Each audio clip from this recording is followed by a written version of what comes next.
In this video, we're going to discuss range restriction. Range restriction is a common design problem in many studies using correlation or association.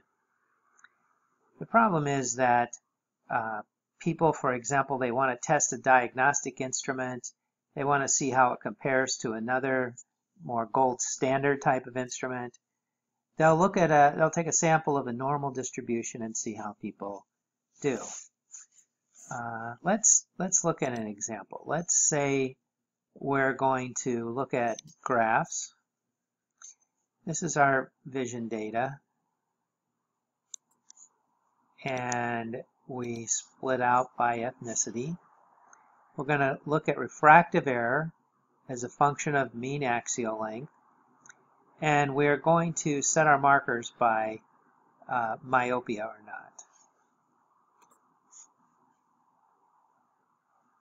And so here you can see there's a pretty reasonable linear relationship. There are some outliers here that are going to kind of play a little bit of havoc, reduce our correlation over what it might be. But you see that overall, there's a nice correlation. Now, double click on this, and we're going to come up to this little symbol right here, and this will put a line in the best fitting line in here.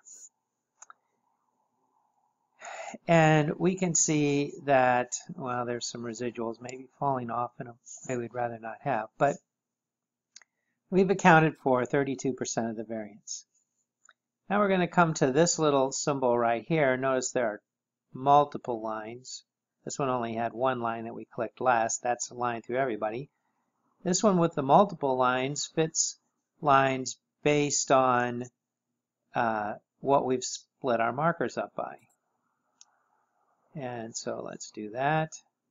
You get these funky lines because it's plotting a lowest plot. We want a linear plot. We have to apply it. And then it straightens them out.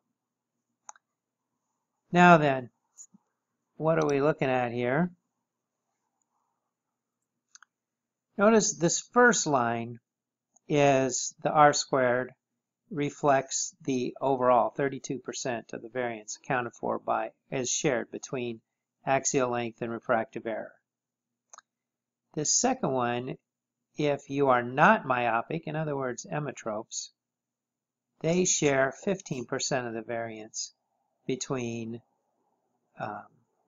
axial length and refractive error. And the myopes are 30%. Now if you look at the range on axial length, the myopes cover all of this space, and on refractive error, they're up here all the way down to -6. They're +2 down to -6. So their range is much broader. It's not as broad as the total picture, which gives an even better correlation.